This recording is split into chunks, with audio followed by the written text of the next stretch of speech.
ከፈሪሳውያን አንዱ ኒቆዲሞስ የሚባል የአይሁድ አለቃ የሆነ ሰው ነበረ ይለናል። ሌላው ሁሉ ይጨመርላችኋል የሚል ስለሆነ አስቀድሞ መንግስቱንና ጽድቁን ለመውረስ ፈልጎ አስቀድሞ የሄደ ሰው ነበረ ማለት ነው። ታች መምህር ልትሆን ከእግዚአብሔር ብሎ አንድነቱን ተምረው ስለነበረ አሁን እዚህ ደግሞ ሶስትነቱን ምስጢረ ሥላሴ ይባላል። ምክንያቱም በስም በግብር በስም አብ ወልድ መንፈስ ቅዱስ በግብር ወላዲ ተወላዲ ሰራጺ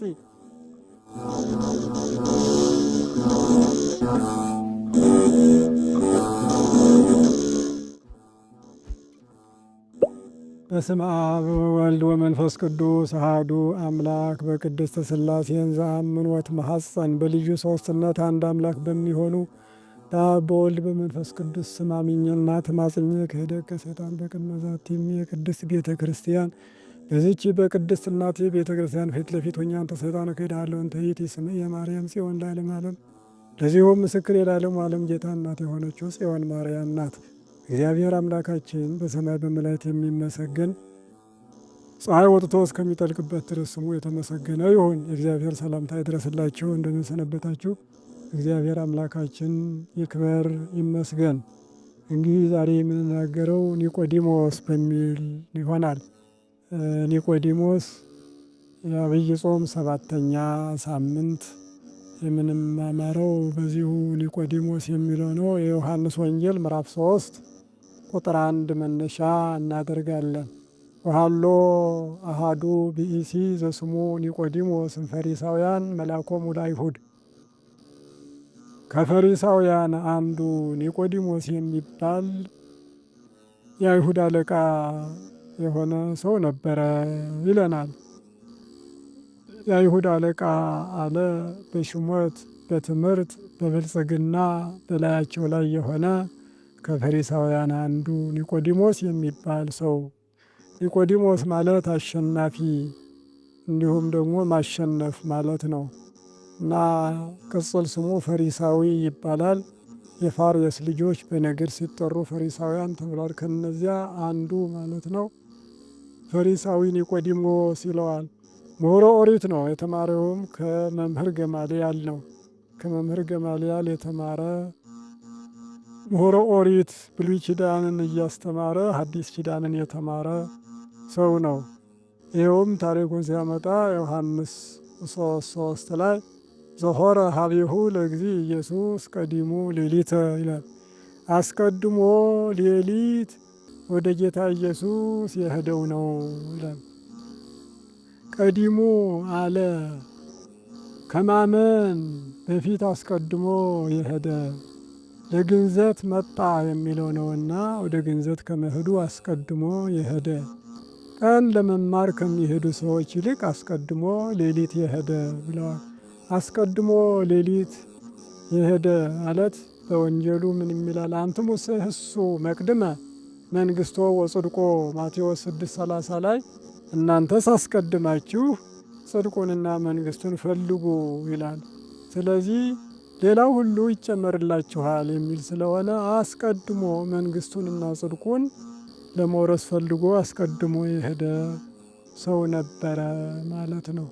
ሌሊት የሚለውም አባቶች ሲተርኩ ከንቱ ውዳሴ ሽቶ አይሁዶች ያዩ እንደሆነ እስካሁን ትምህርት አልተካተተለትም ነበር መምህር ነኝ እያለ እንዳይሉ ከአይሁድ ተሰውሮ ሌሊት ሌሊት እየሄደ ወደ ጌታ ይማር ነበር፣ ለጌታም ይሰግድለት ነበረ። ስለዚህ ከንቱ ውዳሴ ፈልጎ ማለት ነው። ሰዎችን ፈርቶ አንድም የቀን ልብ በካና ነው፣ ብዙ ይሰማል ብዙ ይታያልና፣ የሌሊት ልብ ግን የተከናወነ ነውና በተከናወነ ሕሊና ለመማር ሌሊት ወደ ጌታ ኢየሱስ ሄደ ይለናልና በእውነቱ አባቶቻችን ኒቆዲሞስ የቆሎ ትምህርት ቤት ጀማሪ ነው ብለዋል። የቆሎ ትምህርት ቤት ቀንም ሌሊት ነው የሚማረው ተማሪው። ከዘመናዊ ተማሪ መንፈሳዊ ተማሪ እጅግ ብልጫ አለው። ብልጫነቱም ሌሊት በመማሩ ነው። ዘመናዊ ቀን ቀን ብቻ ይማራል። መንፈሳዊ ግን ሌሊትም ጭምር ስለሚማር በልጦ ይገኛል የቅኔ እንኳ ብናይ ቀን ቆጥሮ ይነግራል።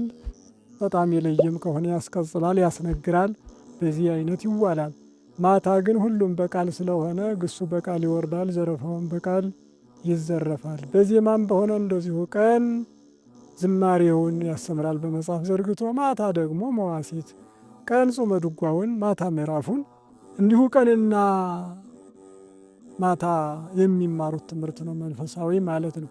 ጌታችንም ክብር ምስጋና ይግባውና ተመለስ ቀን ከሚመጡት ጋር ና እንጂ አሁን አላስተምርም አላለም። ሌሊትም ያስተምር ነበረ። ምክንያቱም ለሄዱት ሁሉ እግዚአብሔር ደጁ ክፍት ነውና። ዛሬ በገጠር ያሉ መምህራን ቀንም ሌሊትም ነው የሚያስተምሩ። ከጌታ የተማሩ ወይም የጌታ ወኪሎችና ምክትሎች ስለሆኑ ያለ እንቅልፍ ቀንም ሌሊትም ደሞዝ ሳይኖራቸው ሲያስተምሩ ይኖራሉ። እና በዚሁ አይነት የምናየው ቀንም ሌሊትም ማስተማር ምን ያህል ጥቅም እንዳለው የቆሎ ትምህርት ቤትን የመሰረተ ኒቆዲሞስ ነው ይላሉ። ሥላሴ ነበርና አንድ ጊዜ ጉባኤ ቃና ያደረጉት አብ ወልድ ወመንፈስ ቅዱስ ኢኖሙ እስመ በሌሊት አጽንዑ ለኒቆዲሞስ ቀዲሙ የሚል ነው። አብ ወወልድ ወመንፈስ ቅዱስ ኢኖሙ፣ አብና ወልድ መንፈስ ቅዱስ አልተኙም አላንቀላፉም።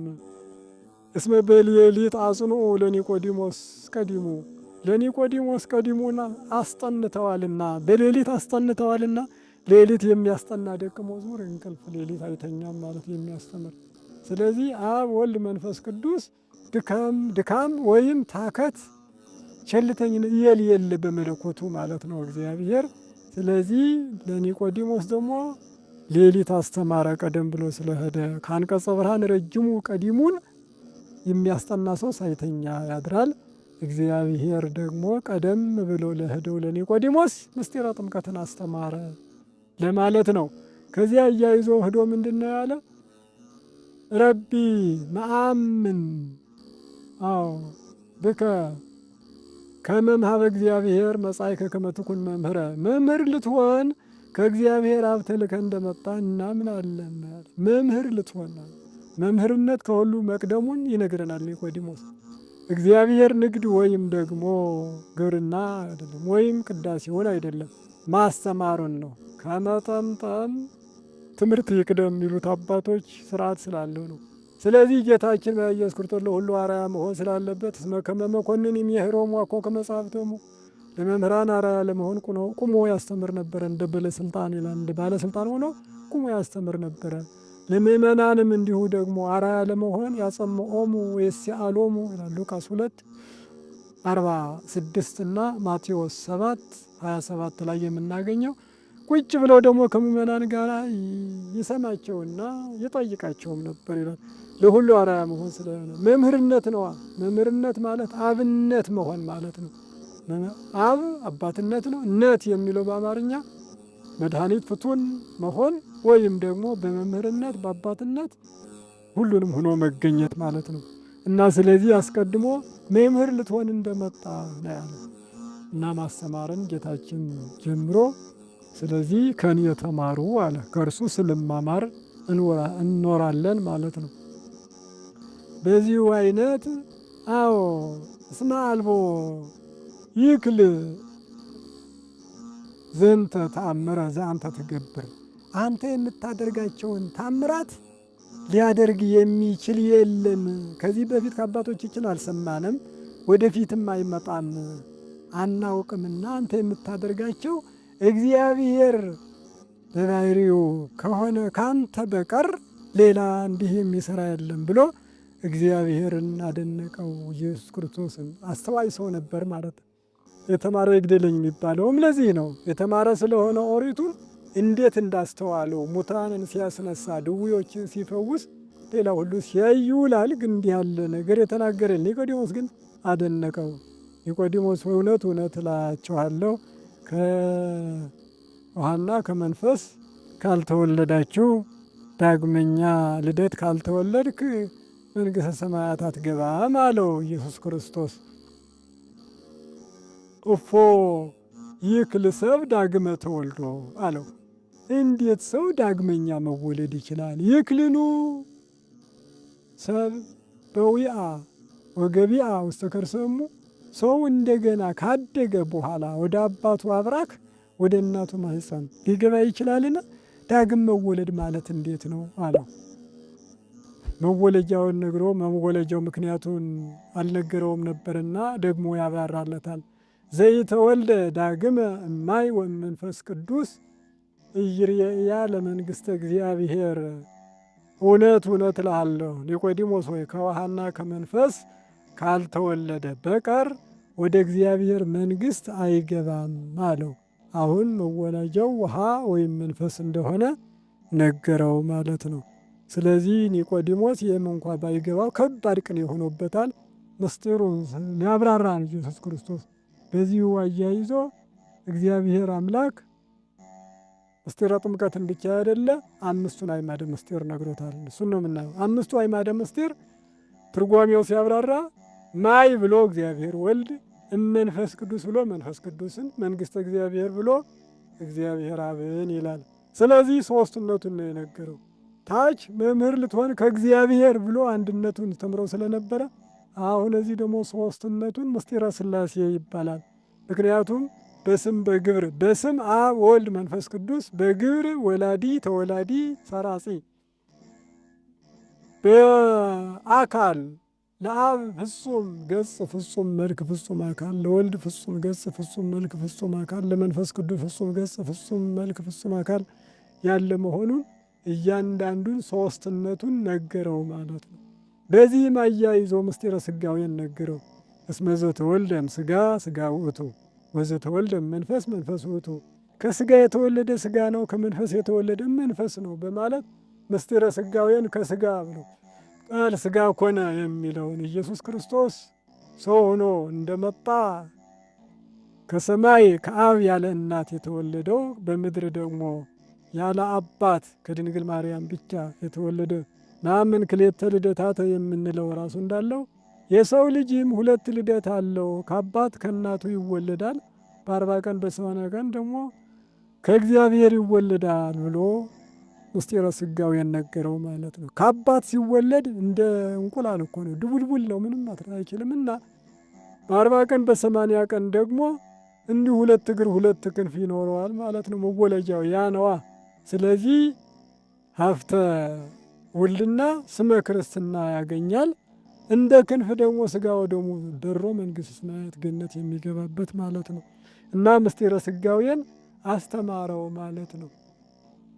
አያይዞም ያ ዳግም ልደት የተባለውን የመንፈስ ቅዱስ ማደርን ይነግረዋል። ዳግም ልደት መንፈስ ቅዱስ ሲያድር ነው። አዎ ምን አለው? መንፈስ ቅዱስን ምሳሌ አድርጎ ነው የነገረው። ወይ ተአምር እምኀበ ዘይመጽእ ኀበሂ ይሐውር ወቃሎሂ ትሰምዕ። ቃሉን ትሰማለህ፣ ከየት እንደሚመጣ ወዴትም እንደሚሄድ ግን አታውቀውም። እስመ መንፈስ ኀበ ፈቀደ ይነፍህ። መንፈስ ወደ ወደደው ይነፍሳል። ወቃሎ ትሰምዕ፣ ወዴት ቃሉን ትሰማለህ ማለት ባሕሩን ሲገስጽ ዛፉን ሲያወዛውዝ ታየዋለህ። ወይ ተአምር እምኀበ ይመጽእ ወኀበሂ ይሐውር፣ ከየት መጥቶ ወዴት እንደሚሄድ ግን አታውቀውም በማለት መንፈስ ቅዱስ ያደረበትም ምስጢር ሲያስተረጉም፣ ድውይ ሲፈውስ፣ ሙት ሲያስነሳ ታውቀዋለህ እንጂ እንዴት እንደሚያድር አታውቀውም እንዲሁ ነው ብሎ እፎ ይትከሀል ዝንቱ። አሁንም ኒቆዲሞስ አልገባውምና አንተ ሊቆሙ ለእስራኤል ወዘንተ ነገር የታምር። አሁን ይገስጻል። እውነተኛ መምህር ገስጾ ያስተምራል። እንዲሁ አዎን አዎን አይልም። ሐዋርያትን ለበውክሙኑ እያለ ያስተማረ አምላክ አሁንም አንተ ሊቆሙ ለእስራኤል፣ አንተ የእስራኤል አለቃ ስትሆን ይህን ነገር አታውቅም አለው እና ሊቆሙ ብሎ ማለምለም የተአምር ብሎ መገሰጽ ነው። አለቃ ነውና ጌታ መምህረ ትሕትና ስለሆነ ስልጣኑን አክብሮ የአይሁድ አለቃ ነህ አለው። እውነቱን ነው። ስለዚህ ደግሞ ይህን ነገር እንኳ አታውቅም እስካሁን በማለት ስለዚህ ኒቆዲሞስ ሁሉንም መንፈስ ቅዱስ እንዴት እንደሚያድር ወይም ደግሞ ዳግም ልደት ምን እንደሆነ ከውሃ ብቅ ጠልቅ ብሎ መወለድ እንደሆነ አሁን ኒቆዲሞስ ገባው ማለት ነው። ምስጢረ ሥላሴን ከጌታ ከኢየሱስ ክርስቶስ የተማረ አንደኛ ምስጢረ ሥላሴን ተምሯል። ሁለተኛ ምስጢረ ሥጋዌን፣ ሶስተኛም ምስጢረ ጥምቀትን ማለት ነው። አጠቃላይ ምስጢረ ጥምቀት የመንፈስ ቅዱስ ማደር ኢየሱስ ክርስቶስ በአምሳለ ርግብ እንደወረደ ሕፃናትም ሲጠመቁ በ40 ቀን በ80 ቀን እንዲሁም መንፈስ ቅዱስ እንደሚወርድ ለኒቆዲሞስ አስቀድሞ ለሐዋርያት ሳይነግር እንዲያውም ሳያስታ በአብ ወወልድ ወመንፈስ ቅዱስ ስም እያጠመቃችኋቸው ደቀ መዛሙርቶቼ አድርጉልኝ ሳይል ለኒቆዲሞስ አስቀድሞ ይህን ስርዓት የነገረው ነበረ ማለት ነው። አራተኛው ምስጢረ ቁርባን ነው። ምስጢረ ቁርባን ሲገንዝ ነው የተማረው። የዮሐንስ ወንጌል ምዕራፍ 19 ቁጥር 39 ላይ የምናገኘው ነው። እንግዲህ ወምዝ ሰአሎ ለጲላጦስ ዮሴፍ ዘአርማትያስ እስመ ረድኡ ውእቱ ይላል። ዮሴፍ ወደ ጲላጦስ ገብቶ ጌታችንን ከመስቀሉ አውርጄ እንድገንዝ ሰንበት ሳይገባ ፍቀድልኝ አለው። ዮሴፍ ዘአርማትያስ ባለጸጋ ነበረ። ከ72ቱ አርድእት ነው፣ የጌታ ደቀ መዝሙር ነበረ። ነገር ግን አይሁዶችን ስለሚፈራ ደቀ መዝሙርነቱን አልገለጽም ነበር እስከዚያ ድረስ። በዚያቺ ቀን ግን ወደ ጲላጦስ ገብቶ የፍርድ ሸንጎ አባል ነበረ፣ ወይም ደግሞ ባለስልጣን ነበረ። ጲላጦስን ማግኘት የቻለው ለዚያ ነው። ወደ ጲላጦስ ገብቶ ፍቀድልኝ አለው። ፈቀደለት። አውርዶ ከከባዱ መስቀል ረጅሙን ችንካር እየነቀሉ ሁለቱም ዮሴፍ መግነዛ መጣ። ኒቆዲሞስ ደግሞ 100 ሊትር ሽቱ አምጥቶ ቅዱስ ሥጋውን አጥቦ እንደ አይሁድ አገናነዝ ገንዘው ቀበሩ ይላል። ዮሴፍና ኒቆዲሞስ ሲገንዙ ምስጢረ ቁርባን እንዴት እንደሆነ ተምረዋል። ስለዚህ ሌሎች ካህናት ዛሬ በማይፈዳት ሥጋውን የሚጠቀልሉት ከኒቆዲሞስ ከዮሴፍ ተምረው ነው ማለት ነው። እና ያን ጊዜ ሲገንዝ በአዲስ መቃብር ቀበሩ ይላል። በአዲስ መግነዝ ገነዙ፣ በአዲስ መቃብር ቀበሩ። ለአሁኑ ግን የሚሆነው አዲስ መግነዝ ንጹሕ ልቡና ነው። አዲስ መቃብር የተባለ ሆዳችን ነው። ቂም በቀል የሌለው ንጹሕ ባዶ ልባችንም ንጹሕ ሐሜት፣ ውሸት የሌለው መሆን እንዲገባ በመግነዙ ልባችንን በመቃብሩ ሆዳችንን መስሎ መጻፍ ይነግረናል። እኛም የምንቀበለው ኒቆዲሞስ መጀመሪያ ያዘጋጀውን ቁርባን ነው ማለት ነው። ቁርባንን ከዚህ ተምረዋል ማለት ነው። አራተኛው ነው። አምስተኛው ምስጢረ ትንሣኤ ሙታንን ነው። ምስጢረ ትንሣኤ ሙታንን የተማረው ሉቃስ 24 ቁጥር 13 የኤማሁስ መንገደኞች አንዱ ነበረ ይላል ትርጓሜ ወንጌል። እንዲሁም በረፍቱ የሚነበበው መጽሐፈ ስንክሳር ነሐሴ 1ን ማንበብ ይቻላል። ጭምር ገብረ ሕማማትም ኒቆዲሞስና ቀለዮጳ የተባለው ሉቃስ ከኢየሩሳሌም ወጥተው ወደ ኤማሁስ ሲሄዱ ይላል። ዕለተ እሑድ ዕለቱን ማለት ነው። ወደ ማታ ጠዋት ለማርያም መግደላዊት ተገልጾ ወደ ማታ እነዚህ ከ72ቱ አርድእት የሆኑት ዮሴፍና ኒቆዲሞስ ከዚህ ከኢየሩሳሌም ወጥተው ተስፋ ቆርጠው እንደማለት ነው ወደ ኤማሁስ 60 ኪሎ ሜትር ወደምትርቀው ሲጓዙ ጌታችን ኢየሱስ ክርስቶስ ተከተላቸው። እርሱ ግን ያዘዘው ምን ብለው ነው? ከኢየሩሳሌም አትውጡ ነበረ። እነዚህ ግን ወጥተው ወደ ገጠር እየሄዱ ስለሆነ ተከተላቸውና እየሄዳችሁ ስትናገሩ የምትነጋገሩት ምንድን ነው አላቸው። በውኑ አንተ በኢየሩሳሌም እንግዳ ነህን? በዚህ በ3 ቀን የተደረገውን አልሰማህም አሉት። 3 ቀን ያሉት ከዕለተ ዓርብ ጀምሮ ስቅለቱን ነው እና አልሰማህም? እርሱ ምንድን ነው አላቸው። በውኑ እርሱም ጻድቅ ብእሲ ነቢይ ወካህሌ በቃሉ ሁሉን ማድረግ የሚችል ታላቁ እስራኤልን ያድነናል ብለን ተስፋ የምናደርገውን ጻድቅና ነቢይ የሆነውን መኳንንቶቻችንና ካህናቶቻችን ተነጋግረው እንደሰቀሉት አልሰማህም ብለው የራሱን ታሪክ ለራሱ ለጌታችን ነገሩት ይላል። እርሱም ጥቂት ጊዜ ያዳመጣቸው ምን እንደሚሉና ከዚህ በኋላ ግን ገሷቸዋል። ጉንዱያነ ልብ ለኢአሚን ላለማመን ልባችሁ የዘገየ እርሱ በነቢያት እንደተነገረ እርሱም ራሱ እንዳስተማረ ወደ ክብሩ ይገባው የለምን?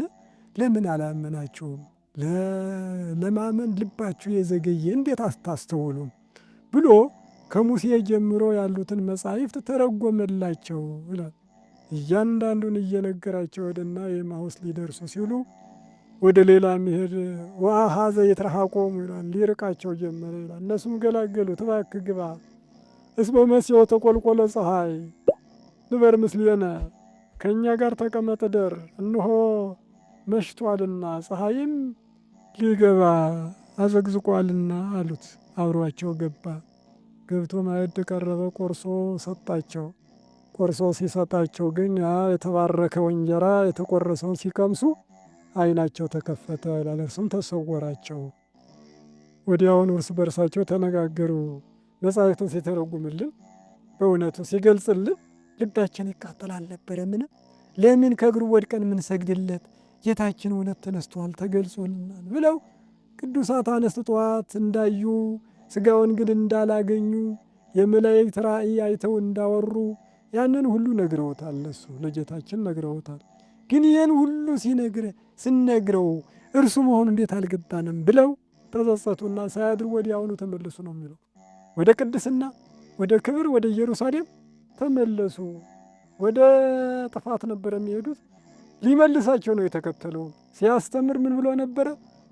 በእኔ ስም በሚሰበሰቡት በሁለትም በሶስትም ሆነው በሚሰበሰቡ እኔ ከመካከላቸው እገኛለሁ ብሎ ነበር። ማቴዎስ 18-19 ላይ የምናገኘው ነው። ልክ በተናገረው ቃል ሁለት ሆነው ስለ እሱ ስለሚነጋገሩ በእርሱ ታሪክ ላይ ስለሚወያዩ ሰዎች ከመካከላቸው ተገኝቶ አስተማራቸውና ከመጥፋት ወደ ሕይወት መለሳቸው ማለት ነው።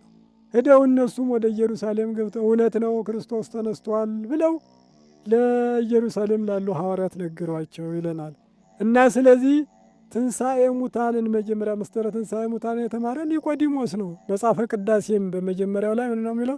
ጽርሐ ኒቆዲሞስ ጽርሐ ስምዖን ጽርሐ አልዓዛር ይላልሳ። ጌታችን የገባው በየትኛው ቤት ነው ቢሉ ይልና ቅዳሴ ትርጓሜ ከሦስቱም ገብተዋል። አንድ ፈሪሳዊ አባት ነበረ። ፎቁን ለአልዓዛር ደርቡን ለስምዖን ምድር ቤቱን ደግሞ ለኒቆዲሞስ ሰጥቷቸዋል፣ አውርሷቸዋል ይላል። ስለዚህ ዕለተ ትንሣኤ ከኒቆዲሞስ ቤት ገብተዋል ማለት ነው።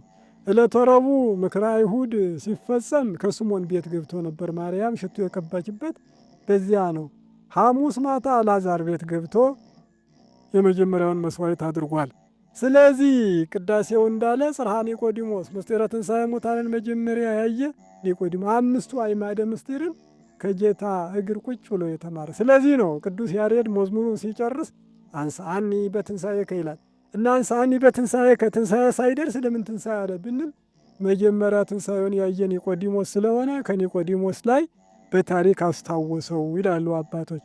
እና ኒቆዲሞስ አምስቱንም ምስጢራት የተማረ ማለት ነው። የተማረውንም በታሪክ እውነቱን የገለጸ በአደባባይ ማለት ነው። ብዙ ሰው ይማራል፣ የተማረውን ግን መግለጽ አይችልም። ኒቆዲሞስ ግን የተማረውን በአደባባይ የገለጸ ነው። የዮሐንስ ወንጌል ምዕራፍ 7 ቁጥር 45 ጀምረን ስናነበው ኒቆዲሞስ የአይሁድን ጉባኤ እንዳሳፈረ እናገኛለን። ምን የሚል ነው? ጸሐፍት ፈሪሳውያን ኢየሱስ ክርስቶስን እጅ እግሩን አስራችሁ ይዛችሁ ነው ብለው ልከው ነበር። ደፋሮች ናቸውና ቁጥር 33 ምን ነው የሚለው? የዮሐንስ 7:33 ላይ ወፈነው ሊቃነ ካህናት ጸሐፍት ወፈሪሳውያን ወአልያኒሆሙ ይሕዝዎ ለኢየሱስ ይላል። ስለዚህ ጸሐፍት ፈሪሳውያን ሊቃነ ካህናት ኢየሱስ ክርስቶስን ይዘው እንዲመጡ ሎሌዎቻቸውን ላኩ ይላል። ቁጥር 43 ላይ ደግሞ ምን ይላል? ታሪኩን እየተረከ ከሄደ በኋላ ወተሰውጡ እልኩ ወአልያኒሆሙ እነዚህ ሎሌዎችም ተመልሰው መጡ ይላል። ወይቤልዎሙ ገሞራ በጭራሽ ፈጽመው እንዲህ አሏቸው። ምን አሏቸው? በይነምንትኑ ዘአምጻእክምዎ ለምንድን ነው ያላመጣችሁት? ኢየሱስን ይዛችሁ ኑ አላልናችሁም? ለምን አላመጣችሁም አሏቸው። እነሱም ምን አሉ? ኢተናገረ ሰብእ ከመ ውእቱ ቢሲ ዘተናገረ፣ እርሱ ያ ሰው እንደተናገረው እስካሁን የተናገረ ሰው የለም። ቃሉ ልዝብ ለስላሳ ልዩ ስለነበረ ጌታችን ኢየሱስ ክርስቶስ እኩሎቹ እዚያ እንደሄዱ በቃሉ ተምረው አምነው እዚያ ቀሩ ሳይመለሱ። የተወሰኑት ተመለሱና በእውነት እርሱ እንደተናገረ ያለ ቃል እስካሁን የተናገረ ሰው የለም። እንዲህ ያለ ሰው እንዴት ይያዛል ብለው ተናገሩ። ኒቆዲሞስ ዋውሳ ኒቆዲሞስ ይላል። ኒቆዲሞስ ተነሳ። ኦሪትክሙኑ ትኮንኖ ለሰብእ ዘእንበለ ይህትትዎ ወያእምሩ ምግባሮ ዘገብረ። ኒቆዲሞስም በጉባኤው ላይ ተነስቶ በውኑ ኦሪታችሁ ሰው ያደረገውን ሳያውቅ ሳይመረምሩት ወንጀል ሳይኖረው ትፈርድበታለችን? የት ላይ ነው ያለው? ኢየሱስ ምን ሰርቷል ነው? በምንድን ነው የሚታሰረው ነው? እሱ እንግዲህ ተከራከረ። ዘእንበለ ይህትትዎ ወያእምሩ ምግባሮ ዘገብረ፣ ያደረገውን ስራ ሳያውቁ ሳይመረምሩ ኦሪታችሁ አላቸው። እርሱ ከኦሪት ወጥቶ ወደ ወንጌል መጥቷልና ለእነሱ ሰጥቶ ኦሪታችሁ ትኮንኑ ለሰብእ፣ ሰውን ትፈርድበታለችን? ከየት አለ የተጻፈ? እስቲ ምን ሰርቶ ነው የሚያዘው? በሚል ተከራከረ። አንተኖም ገሊላ፣ አንተ ደግሞ ከገሊላ ወጣ ከሚሉት ጋር ነህን? መጽሐፍ ሄደህ ፈልግ። ሌሎችም እያንዳንዳችሁ መጽሐፍ ተመልከቱ። ከገሊላ ነቢይ እንዳይነሳ እነርሱ ያልተማሩ ናቸው፣ እርሱን የተከተሉ በኦሪት የተረገሙ ናቸው ብለው ተናገሩና ጉባኤው እንዲፈታ አደረገ ይላል ኒቆዲሞስ። በእውኑ የተማረውን በአደባባይ መስክሯል። ትክክለኛ ትልቅ ሰው ኒቆዲሞስ ዩኒቨርሲቲ ነው ማለት እንችላለን። ሁላችን ሕፃናትም ታላላቆችም የምንማማርበት እርሱን አራያ የምንከተልበት ታላቅ ሰው ኒቆዲሞስ ነው። የተማረውን መግለጽ የቻለ ማለት ነው እና ኒቆዲሞስ የተማረውንም በአደባባይ እንደዚህ አይሁዶችን ፈሪሳውያንን ሲያሳፍር እናያለን። በእውነቱ ከሚደነቁ መምህራን አንዱ ኒቆዲሞስ ነው። እነሆ ስለ ኢየሱስ ክርስቶስ በአደባባይ ተናግሮ እነዚያን እንደበተነ እርሱን ያስተማረ ያለው ገማልያል ደግሞ ሐዋርያት በተያዙ ጊዜ ምንድን ነው ያለ? የሐዋርያት ሥራ 5:35 ላይ እንደምናገኘው እስራኤላውያን ሐዋርያትን ይዞ ምንድን ነው ያለው? እንግዲህ እንገርፋቸዋለን፣ እንገድላቸዋለን። ትምህርታችሁ ኢየሩሳሌምን ሞላ፣ አታስተምሩ በዚህ ሰው አላልናችሁምን? የእርሱን ደም ወደ እኛ ልትመልሱ ትፈልጋላችሁ ብለው ሊገርፉ በያዟቸው ጊዜ ገማልያል ምንድን ነው ያለ? እናንተ እስራኤል ራሳችሁ ወቁ፣ እነዚህ ሰዎች ከእግዚአብሔር ከሆነ ማጥፋት አትችሉም፣ ከእግዚአብሔር ካልሆኑ ራሳቸው ይጠፋሉ፣ ተዋቸው። ከዚህ በፊት ቴዎዳስ ዘግብፅ፣ ይሁዳ ዘገሊላ 400 መናፍቃን ይዘው ተነስተው ነበር። ከእግዚአብሔር ስላልሆኑ ግን በጊዜው ጠፍተዋል። እነዚህም ከእግዚአብሔር ካልሆኑ በራሳቸው ይጠፋሉ፣ ተዋቸው አለ። ስለዚህም ሐዋርያትን ለቀቋቸው ይላል። መመስከር እንዲህ ነዋ። መምህር መባል የጋን መብራት ከመሆን ይልቅ እውነትን መስክሮ ለመምህራን መርዳት። ገማልያልና ኒቆዲሞስ በኦሪት የነበሩ እውነተኞች መምህራን እንደሆኑ መጽሐፍ ቅዱስ ይመሰክርላቸዋል። ስለዚህ ዮሴፍና ኒቆዲሞስ ታላቅ ሰዎች ናቸው በእውነቱ ቅድስት ቤተ ክርስቲያን። ስለዚህ ነው ከትንሣኤ ጀምሮ እስከ ጰራቅሊጦስ ሃሌሉያ ዮሴፍ ወኒቆዲሞስ ገነዝዎ ለኢየሱስ በሰንዱ ናት እያለች ቅዳሴ መግቢያ አድርጋ ትዘምርላቸዋለች ሁል ጊዜ። እንዲህ ማለት ዋጋውን ሰው የሰራበትን ትልቁን ስራ ማለት ነው። በእውነቱ ዮሴፍ ከዮሴፍ ጋር የሚመሳሰልበት አለ። ደገኛው ዮሴፍ አብሮ ስለሚውል ከዮሴፍ ከዚህ ከኒቆዲሞስ ጋር ማለት ነው። ስንክሳሩ ነሐሴ 1 የጠቀስነውን ማንበብ ነው። ዮሴፍ አረጋዊ እመቤታችን ቅድስት ድንግል ማርያምን የጠበቀ ነው። ሕፃናት በሚያልቁበት ጊዜ በፍርሃት ጊዜ የተገኘ በቤተልሔም ዋሻ ተገኝቶ ወደ ግብፅ ይዞ የተሰደደ ጌታን ያገለገለ ነው። ፍርሃቱ ወደ ደስታ ተመልሶለታል። ይህ ዮሴፍ ዘአርማትያስም ሐዋርያት በሸሹበት አይሁድ በሚያስፈራሩበት ወቅት ተገኝቶ ኢየሱስ ክርስቶስን ያገለገለ ነው። የሁለቱም ደስታቸው ሐዘናቸው ወይም ፍርሃታቸው ወደ ደስታ ተመልሶላቸዋል። ርስት አንቲ በኀበ እግዚአብሔር ወስሉጥ ስምች እየተባለች ድንግል ማርያምን ርስት አድርጎ ለእግዚአብሔር ርስቱን የሰጠ አረጋዊ ዮሴፍ ነው። ይሄም በርስቱ የተቆፈረ የወቀረ የድንጋይ አለት ነበረው። የተወቀረ ማለት ለመቃብር የተዘጋጀ የራሱ ርስት ነው። ያንን ርስቱን ነው ለክርስቶስ ሥጋ ያደረገው። ርስቱን ለክርስቶስ የሰጡ ናቸው ሁለት ርስታቸውን ማለት ነው። ድንግል ማርያም በድንግልና ጸንሳ በድንግልና የወለደች ማኅተመ ድንግልና ያልተፈታላት ናት። ዮሴፍ የጠበቃት አረጋዊ። ይህ ዮሴፍ ዘአርማትያስ ደግሞ ከተቀበረበት መግነዝ ፍቱልኝ መቃብር ክፈቱልኝ ሳይል እንደታተመ የወጣላት ዮሴፍ የወቀራት ያም ማኅተም ተብሎ ይነገራል። አንድ ናቸው ማለት ነው። ዮሴፍ በቤተልሔም በሕፃንነቱ ያስተኛው ሰው ሰራሽ አብያተ ክርስቲያናት ምሳሌ ሆኖ ዛሬ የምንገለገልበት ነው። ዮሴፍ የወቀረው ለራሱ አድርጎ የነበረው መቃብር ያ ዛሬ ውቅር አብያተ ክርስቲያናት ምሳሌ ሆኖ የምንገለገልበት ነው። ሁለቱም ዮሴፍና ዮሴፍ በስም ብቻ ሳይሆን በስም ይጨምር ማለት ነው ትርጉሙ። እግዚአብሔር ይጨምር ብላ ራሔል እግዚአብሔር እንደተማጸነች ብንያምን ጨምሮላታል። ሆኖም ግን ይህ ዮሴፍ ይጨምር በሚል በስሙ ትርጉም ብቻ ሳይሆን በስራቸውን ተመሳሳይ መሆናቸው ነው እና ኒቆዲሞስ ይህ ሳምንት በዚሁ ሳምንቱ ሁሉ ይከበራል ማለት ነው። ሰኞና ማክሰኞ አራራይ ይቆማል። ባለፈው ተነጋግረናል። ይህም የዮርዳኖስና የደብረ ታቦር ምሳሌ እንደሆነ አባቶች አስቀምጠዋል።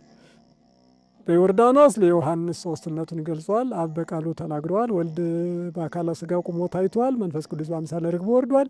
ሦስትነት ፍጹም የተገለጸበት።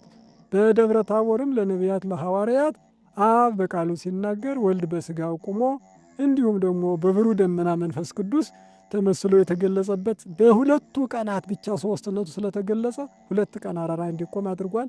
አራተኛው ቀን በዚህ ከረቡዕ እስከ ቅዳሜ ያሉ አራቱ ግን አልዓዛር መቃብር ውስጥ የሰነበተበት ቀን ምሳሌዎች ናቸው ይላሉ። ጊዜ ይገባል። ረቡዕ ጀምሮ ደግሞ ወደ ጊዜ ይገባና አራቱ ቀን አልዓዛርን ያስነሳ እንዲሁ ወደ ኢየሩሳሌም በአህያ ውርንጫ ገባ ብለው ታላላቆችና ሕፃናት ወጥተው ስለነበረ ኢየሱስ ክርስቶስ ወደ ኢየሩሳሌም ሲገባ ረቡዕ ጀምሮ ሰሎ ሆሳዕና ቃለ እግዚአብሔር ነው የሚነገረው።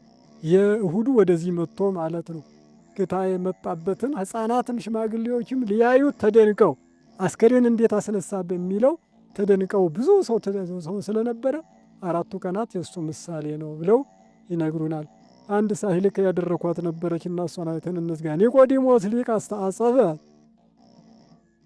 ድርሰተ ሐዲስ ዓለም ዘበሰብለ ወንጌል ተዘግበ። ኢትዮጵያዊ ኒቆዲሞስ ፍቅረ እስከ መቃብር አኮኖ አንበበ የምትላት ኒቆዲሞስ ሊቅ አስተአጸበ ድርሰተ ሐዲስ ዓለም ዘበሰብለ ወንጌል ተዘግበ። በሰብለ ወንጌል የተዘገበ የአዲስ ዓለማየሁ ድርሰትን ሊቅ ኒቆዲሞስ አደነቀ ነው። ኒቆዲሞስ ሊቅ አስተአጸበ አደነቀ የአዲስ ዓለማየሁን ድርሰት። ምን ሚል ነው ድርሰቱ? ኢትዮጵያዊ ኒቆዲሞስ ፍቅረ እስከ መቃብር አኮኖ አንበበ፣ ፍቅር እስከ መቃብርን አንብቧልና ነው። አዲስ ዓለማየሁ የተባለው በኢትዮጵያ ነበሩ። ታላቅ አባት ነበሩ። በእውነት ከቆሎ ትምህርት ቤት ያለውን ልዩ አድርገው ትምህርት የጻፉ ይህ ፍቅር እስከ መቃብር በዛብህ የቆሎ ተማሪ ሆኖ ሰብለ ወንጌል ደግሞ እርሱን ወዳ ያደረገችውን ከመጀመሪያ እስከ መጨረሻ ኢትዮጵያውያን በሚዲያ በቴሌቪዥን በሬዲዮ ተተርኳል። ያላነበበ ሰው የለም። በእውነት የኢትዮጵያ ስራ አስኪያጅ ሆነው አስተዳድረዋል። ጣሊያን ጋር ተዋግተዋል። ወታደር ሆነው እስከሚማረኩ ድረስ አዲስ ዓለማየሁ ታላቅ ሰው የኢትዮጵያ ካሉት ትልቅ ድርሰት ጸጋ የተሰጣቸው ናቸው። ይህ ስለዚህ ነው እንግዲህ ሰሙ ሊቅ ኒቆዲሞስ በሰብለ ወንጌል የተዘገበ የአዲስ ዓለማየሁን ድርሰት አደነቀ። እንዴት አድርጎ ጻፈው ብሎ ኢትዮጵያዊ ኒቆዲሞስ ፍቅር እስከ መቃብርን ኢትዮጵያዊ ኒቆዲሞስ አንብበዋልና ሰም ነው ወርቁ። በእውነት እኔ አዲስ ዓለማየሁ ከመጻፋቸው በፊት ኒቆዲሞስ ረቂቁን አውጥቶ ጽፎ አስቀምጦ ቆይቷል ባይ ነኝ። ፍቅር እስከ መቃብር ኒቆዲሞስ ነው። መጀመሪያ ሌሊት ሄዶ ተማረ። ኋላም በጉባኤ ተገኝቶ ተከራከረለት ለክርስቶስ። አሁን ደግሞ ሰው በሸሸበት ቀን መቃብር አፋፍ ላይ ቁሞ ስጋውን በማክበሩ ፍቅር እስከ መቃብር መጨረሻው ይሄ ነው የኒቆዲሞስ ትልቁ። እንደው አዲስ ዓለማየሁ ተርጉመውታል ቢባል ይቀላል። ኒቆዲሞስ የሰራውንም ታሪክ ጭምር አዲስ ዓለማየሁ በመጽሐፋቸው ቁጭ አድርገው ሲነግሩን ተረት ብቻ ሳይሆን ታሪክ ነው። ፍቅር እስከ መቃብር ትልቅ መጽሐፍ ነው። እሱን እንድታነቡ ጋብዣችኋለሁ። በዚሁ በኒቆዲሞስ ዕለተ ዓርብ የዳዊቱ ተስካር ይወጣል። መጨረሻ ሁሉ 150 ዳዊት እንበባልና ስለ ዳዊት ጥቂት እንመልከት። ዕዝራ መጽሐፈ ዕዝራ ምዕራፍ 3 ቁጥር 10 ላይ ምን የሚል እናገኛለን? ስለ ዳዊት ሌዋውያን ልብሰ ተክህኖ ለብሰው የአሳፍም ልጆች ጸናጽል ይዘው እንደ እስራኤል ንጉሥ እንደ ዳዊት ስርዓት ይላል። እንደ እስራኤል ንጉሥ እንደ ዳዊት ስርዓት እግዚአብሔር ያመሰግኑ ዘንድ ቆሙ። እግዚአብሔርን እያከበሩና እንዲሁ እያመሰገኑ እርስ በርሳቸው ያስተዛዝሉ ነበረ ይላል። ይህን የፈለጉት ያስተዛዝሉ ነበረ። በመጽሐፍ ቅዱስ ማስተዛዘል አለ። በኦሪቱ በእስራኤል ላይ የነበረ ነው። ስለዚህ ዕዝራ 3:10 ላይ ይህን ነው የሚነግረን። እግዚአብሔርን እያከበሩ እያመሰገኑ እንደ እስራኤል ንጉሥ እንደ ዳዊት ስርዓት ነው ያለ። እንደ ዳዊት ስርዓት ያለው ከየት ነው? አንደኛ ዜና መዋዕል ምዕራፍ 25 ቁጥር 7 ጀምሮ ስናነብ እናገኛለን።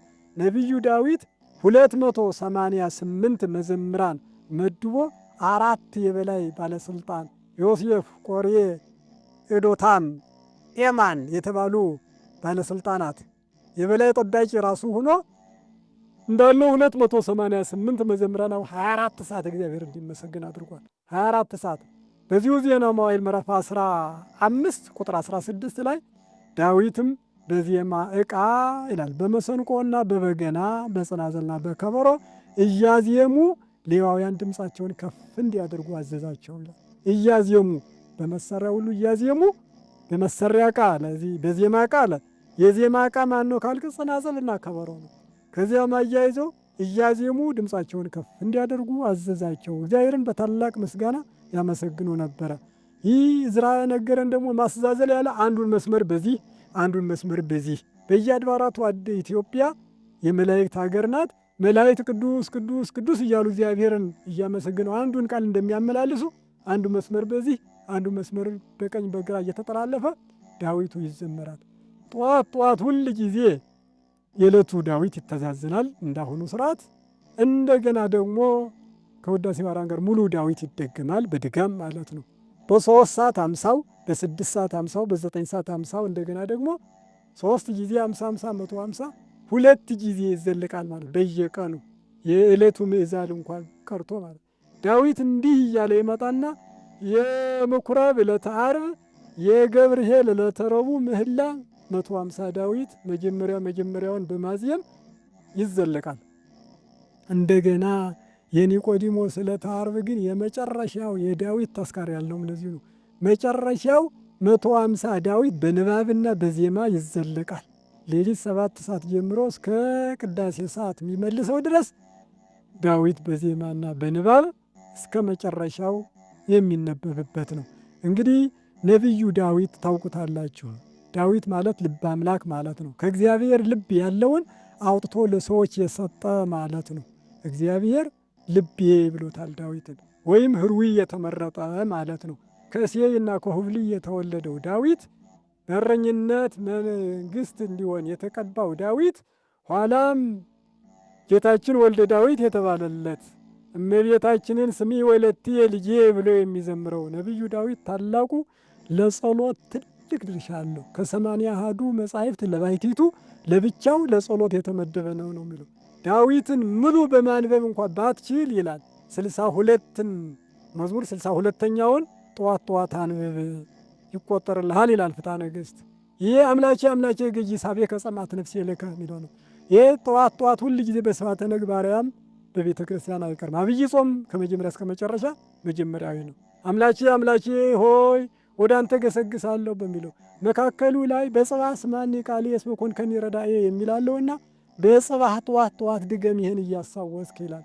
ማታ ማታ ደግሞ ሌላውን መድገም ባትችል እንኳን 140ኛውን ድገም ይላል። ዚዮ ጸራይ ኳቤ ከስማኒ ዋዝ መቃለ ስለቴ ተወከፈኒ ጸሎቴ ከመጣን በቅኔከ መካከሉ ምን ይላል? አንሳዶ የመስዋዕተ ሰርክ ይላል። ስለዚህ የሰርክ መስዋዕት ስለሆነ ይህን ማታ ማታ ብትጸልይ ሌላው እንደደገምህ ይቆጠራል ይላል። የዕለቱን የሚደግምማ ልዩ ነው። ሁል ጊዜ ማንኛውም ጥቅም አለው ማለት ነው። ጥቅሙ 4 ወገን ነው። ለሕያዋን ዕቅበት ይለዋል። ለሕያዋን ጥበቃ ጋሻ ነው ወይም አቃቤ ርዕስ ነው ማለት ነው። አባቶቻችን ነገሥታት፣ ዳዊት ደግሞ አገሪቱን አቅንተዋል፣ ዳር ደንበር ጠብቀዋል። ሌላ ትምህርት አላስፈልጋቸውም። የዳዊት ጸሎት ብቻ ጠብቆ ዕቅበት ጥበቃ ይባላል። አቃቤ ርዕስ የፈለገ ካለ ዳዊትን ያንግትና ዳዊትን ይተጸልይ። ሌላ ከዚህ የሚበልጥ ስለሌለ ሌላው ለሙታን ጸሎት ይላል። አቶ ገሌ ሞተ ከተባለ ካህን ዳዊት ደግሜ ልምጣ ነው የሚለው። ወይዘሮ ገሌ ሞተች ከተባለ እንዲሁ ዳዊት ደግሜ ልምጣ። የገነት በር ቁልፍ ይለዋል፣ መክፈቻ ነው። የገሃነመ መዝጊያ መዝጊያ ነው ዳዊት እና ስለዚህ ለሙታን የሚጸለይ የገነት በር ይለዋል እና ስለዚህ ሌላው ደግሞ እንደገና ሶስተኛ ለሕፃናት ትምህርት ይለዋል። ለሕፃናት ደግሞ መማማሪያ ትምህርታቸው ነው። ሕፃናት እንዲማሩ ነቢዩ ዳዊት ያለውን ቅድመ መሃርዎሙ ለውሉድክሙ መጽሐፈ ሶሎሞን ወሲራክ ወመዝሙረ ዳዊት፣ አስቀድማችሁ የሶሎሞንን የሲራክና የመዝሙረ ዳዊትን ለልጆቻችሁ አስተምሯቸው። ሲራክና ሶሎሞን ልጄ ሆይ እንዲህ አድርግ፣ ልጄ ሆይ ይህን ስማ እያሉ ሲመክሩ ትሰማለህ። ነቢዩ ዳዊትም እንዲሁ ንዑ ደቂቅየ ወስሙኒ ፈሪሃ እግዚአብሔር መሃርክሙ፣ አዎ ነገረ ቃልከ ያበርህ ሕፃናት ወያጠብብ፣ ነገረ ቃልከ ያበርህ ወያጠብብ ሕፃናተ ሲል ታገኘዋለህና እኒሁን መጀመሪያ አስቀድም አስተምር ይላል። ሶስተኛው ለሕፃናት ትምህርት ነው። አራተኛውና እንዲሁ ደግሞ ያለው መጨረሻው ምን ይላል ነቢዩ ዳዊት? ለቤተ ክርስቲያን ስብከት ይለዋል። በመድረክ ተገኝቶ ዳዊት ተሰብኮ ያስተምራል። በቤተ ክርስቲያን ውስጥ ደግሞ ይሰበካል። ከመዝሙረ ዳዊት አንዱ ሶስት መስመር ዕለቱን የሚመለከት ያወጣና ዲያቆኑ 3 ጊዜ ምእመናን ዲያቆኑ 2 ጊዜ ምእመናን 3 ጊዜ ይዘምሩለታል። ይሄ ቃሉ ሌላ የለም፣ እሱ ነው የሚመላለስ። አንድነት ምሳሌ ነው። አንድ መሆኑ ቃሉ 3 ጊዜ መመላለሱ 3 መስመር መሆኑ የሦስትነቱ አብ ወልድ መንፈስ ቅዱስ ለማለት ነው። ዲያቆኑ ልብሰ ተክህኖ ለብሶ መስቀል ይዞ 2 ጊዜ መዝለቁ ምእመናን 3 ጊዜ ተከታትለው ማለት 5 ይሆናል። 2 እና 3 ይቅርታ፣ 2 እና 3 ጊዜውን ለማሻማት ያህል ስለሚቸኩል ነው። ይቅርታ እንዲሁ እንዲያጥር ብዙ ጊዜ ስለሚባል ታሪኩ እንዲሁ ተቋርጦ ከሚቀርብ የሚል ነው። እንዲሁ 2 እና 3 5 መሆኑ የ5500 ዘመን ማለት ነው። የአዳም ተስፋ ከአዳም ከነቢይነቱ ጀምሮ እስከ ዮሐንስ መጥምቀ መለኮት ለተናገሩ ለነቢያት ምሳሌ ነው። ያ የቆመው ዲያቆን የነቢያት ምሳሌ ነው። መዝሙሩ የትንቢት ነው። በቅዳሴው ዙሪያ ቁሞ የሚሰሙ ምዕመናን የሕዝበ እስራኤል ምሳሌዎች ናቸው። እና ዲያቆኑ የነቢያት ምሳሌ ነው። እንዳለ 5ቱ የ5000 ዘመን ምሳሌ ይብለናል። እና በ6ኛው ቄሱ ወንጌል ቅዱስ እያለ ይወጣል። ይሄ ደግሞ የጌታችን ምሳሌ ነው። 6ኛው መቶ ክፍለ ዘመን ጌታችን ወደዚህ ዓለም መጥቶ የእኛን ሥጋ ለብሶ ሰው ሆኗልና እሱ የጌታችን ምሳሌ ሆናል ማለት ነው። እንግዲህ ነቢዩ ዳዊት በዚህ አይነት ነው ጸሎቱ የሚዘመረው። ከወንጌል ጋር አንድ ነው። ጌታችን መድኃኒታችን ኢየሱስ ክርስቶስ ያሳየንና የነገረን ወንጌሉ አንድ ነው። ከመዝሙረ ዳዊት ጋር አይለያዩም ማለት ነው። ዳዊት 4ቱን ሁሉ እንዳየነው ወንጌልም 4 ጥቅም ነው ያለ ለሰው ልጆች ለክርስቲያኖች። በክርስትና ጊዜ ከመጽሐፈ ተክሊል ጋር ለሕፃናት ወንጌል ይነበባል። በወጣቶች በሰርግ ጊዜ ከተክሊል ጋር ወንጌል ይነበባል። ሽማግሌ ሲሞት ከመጽሐፈ ግንዘት ጋር ወንጌል ይነበባል። 3ኛ ነው። 4ኛው ደግሞ በቤተ ክርስቲያን ከመዝሙረ ዳዊት ጋር እንዲሁ ይነበባል፣ ይተረጎማል። ክርስትና መጽሐፈ ክርስትና ጋር፣ መጽሐፈ ተክሊል ጋር፣ መጽሐፈ ግንዘት ጋር፣ መጽሐፈ ቅዳሴ ጋር ወንጌልና መዝሙር አይቀሩም ማለት ነው። ስለዚህ 4 ወገን ጥቅም ያላቸው እነዚህ አንድ አይነት ከሐዲሳት ወንጌል ከብሉያት መዝሙረ ዳዊት ከሁሉ በላይ ናቸው ማለት ነው።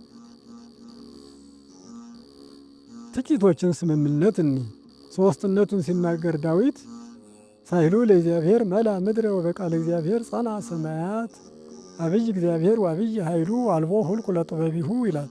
መዝሙር 33 5 መዝሙር 146 6 ላይ የምናገኘው ቃል ነው። ወንጌል ዘታጠምቅዎሙ በሉ በስመ አብ ወወልድ ወመንፈስ ቅዱስ አነ ወአብ አሐዱ ንሕነ ዘርየ ኪያየ ርእዮ ለአቡየ ትላለች ወንጌል። ማቴዎስ 28:19 ዮሐንስ 10:30 ዮሐንስ 14:9 የምናገኘው ቃል ነው። በአንድነት በሦስትነት አንድ አይነት ነው። አፍቅሮ ጸላይትን ሲያወሳ አነ አቀብኩ ፍናወ ጾባት መዝሙር 16:4 ጌታችን አፍቅሩ ጸላእተክሙ ወጸልዩ ለዘይሰድዱክሙ ማቴዎስ 5:43 ስለ ትሕትና አንሰጼ ዋኮሰ ምኑን በኀበ ሰብእ ወትሑት በውስተ ሕዝብ መዝሙር 21:5 ሲናገር ጌታችን መድኃኒታችን ኢየሱስ ክርስቶስ እስመ አነ የዋህ ወትሑት ልቤ ተማሃሩ እምኔ ይላል። እኔ የዋህ ልቤም ትሑት ነውና ከኔ ተማሩ ማቴዎስ 11:28 ላይ የምናገኘው ነው። ስለ ምጽዋት ዘሮ ሀብነ ላይ ወጽድቁኒ ይነብር ለዓለም መዝሙር 111:6 ጌታችንም ወእመሰ ትፈቅድ ፍጹመ ትኩን ሆር ወሲጥ ኩሎ ንዋየከ ወሀብ ለነዳያን ወታጠሪ መዝገበ ዘበሰማያት ማቴዎስ 19:21 የምናገኘው ነው። በሁሉም ነቢዩ ዳዊትና ጌታችን ኢየሱስ ክርስቶስ የተናገሩት አንድ ነው። ከክፉ ለመራቅ ተጋስም እኩይ ወግበር ሰናይ 33:13 ጌታችን በወንጌል ይትቃወምዎ ለእኩይ በእኩይ ማቴዎስ 5:38 በሁሉም ዳዊት የተናገረው በሁሉ ቀዳማዊነቱን ዳህራዊነቱን እንደዚሁም ጽንሰቱን ልደቱን ሞቱን ትንሣኤውን እርገቱን ዳግም ምጽአቱን ነቢዩ ዳዊት ይናገራል። ወንጌልም ይህን ሁሉ ይናገራል እና አንድ አይነት በመሆናቸው ወንጌልና ዳዊት ሁል ጊዜ ተስማምተው በቅዳሴ በሌላ መዝሙራን ይነገራሉ ማለት ነው። ዳዊትን ሁል ጊዜ የሚጸልይ ሰው እድለኛ ሰው ተጠብቆ የሚኖር ማለት ነው። ለሕፃናት የተዘረፈች ጉባኤ ቃና ነበረች። እሷን ብዬ ልጨርስ። አዎ ምን የሚል ነው? አሜ ሞተ ሳኦል አረጋዊ ዕድሜ ተደግመ ዳዊት ዳዊት አኮኑ እስከ ሰሎሞን ተሃትመ። አሜ ሞተ ሳኦል አረጋዊ ዕድሜ ተደግመ የዕድሜ ሽማግሌ ሳኦል በሞተ ጊዜ ዳዊት ተደገመ። ምን ነው? ዳዊት እስከ ሰሎሞን ታትሟልና ነው። ሰም አንድ ሽማግሌ ታሞ ሲሞት ያው እንደተነጋገር ነው ዳዊት ተደገመ ይባላል። ዳዊት መደገም ስርዓት ነው። ወርቁ ግን ሳኦል ከሞተ በኋላ ነቢዩ ዳዊት ተተካ። መጽሐፉ ሳይሆን ሰውየው ማለት ነው። ሰውየው ዳዊት ተተካ። ከዳዊት በኋላም ሰሎሞን ቀጠለ። ሮብዓም፣ አብያ እየተባሉ ከዳዊት ዘር እንዳይጠፋ እግዚአብሔር ቃል ገብቶለታልና ዳዊት እስከ ሰሎሞን ታትሟል ማለት መጽሐፉን አስመስሎ ሰውየውን ነው። ከዳዊት በኋላ ሰሎሞን ይነግሳል የሚለውን የሚነግረን ጉባኤ ቃና ነው ማለት ነው። እና ጨዋታ ታውቃላችሁ። አንዱ ምዕመን ያደረገውን እዚሁ እንጨርስ። መንገድ ሲሄድ ከዛፍ ስር ላይ አልፎ ቀና ሲል በዛፉ ላይ የተንጠለጠለ ዳዊት አገኘ ይባላል። አገኘና አንዱ ካህን ረስቶት የሄደው ነው ብሎ ተሸክሞት ሲጓዝ ሻሽ የጠመጠሙ ካህናት ወደ መንደር ሲገቡ አየና ተከትሏቸው ገባ። ዳዊት መያዙን አይተዋል። አብረው እንዲበላ ፈቀዱለት። ና ብላ ግባኛ ጋር ተስማማ። ዳዊት ስለተሸከመ ብቻ ምዕመን ነው ግጥም አድርጎ ካህናት ጋር በላ። አሁንም ደግሞ ሲወጣ አይ መንገደኛ ናቸው መሰለኝ ካህን ናቸው ስንቅ ስጧቸው ተብለው ስንቅ ደግሞ ተሰጣቸውና ስንቁን ይዘው ወጣ። አሁን እግዚአብሔርን ያመሰግናል። አንተ ዳዊት ለተሸከመ ሰው እንዲህ አድርገህ ያበላህ ያጠጣህ ስንቅ ያሸከምክ የደገመ የጸለየማ እንዴት ይከብር ይሁን አለ ይባላል። እንዴት ይከብር ይሁን እኔ ምዕመን ስሆን በመሸከሜ ብቻ ይህን ያህል ክብር ካገኘውማ አንተን የጸለየ አንተን የደገመ በእግዚአብሔር ዘንድ ምን ያህል ክብር ይኖረው ይሆን አለ ይባላልና ሁላችንም ቢሆን መዝሙረ ዳዊትን ጸልየን ጠዋት ማታ እርሱን ደግመን እንድንጸድቅ እግዚአብሔር ይፍቀድልን። እንግዲህ እንዳልኋችሁ የኒቆዲሞስ ዕለተ ዓርብ ዳዊት ከመጨረሻ ድረስ የሚዘለቅበት ቀን ስለሆነ ለማስታወስ እንጂ ሙሉ ታሪኩን እግዚአብሔር ቢፈቅድ ሌላ ጊዜ እንነጋገራለን። ማንኛውም አምላከ ዳዊት ረድኤቱን በረከቱን ያድለን፣ ለሁላችንም ይስጠን። ጸልየን ዳዊትን ደግመን ዕቅበትን እንዲያደርግልን ለሙታንም ጸልየን ዋጋ እንድናገኝ በልጆቻችንም አስተምረን ደግሞ ትሩፋት በረከት ከእነሱ እንድናገኝ ቤተ ክርስቲያንንም ለስብከት ተጠቅመንበት ለዘላለም እንኖር እግዚአብሔር አምላካችን ይፍቀድልን። የዳዊት ረድኤት በረከት የኒቆዲሞስም እንዲሁ ሥርዓተ ጥምቀትና በረከቱ በእኛ ላይ ይደር። ይብቃን። የቆየን። ስለበዛሁባቸው ይቅርታ። ሰላም እግዚአብሔር ይድረስላችሁ።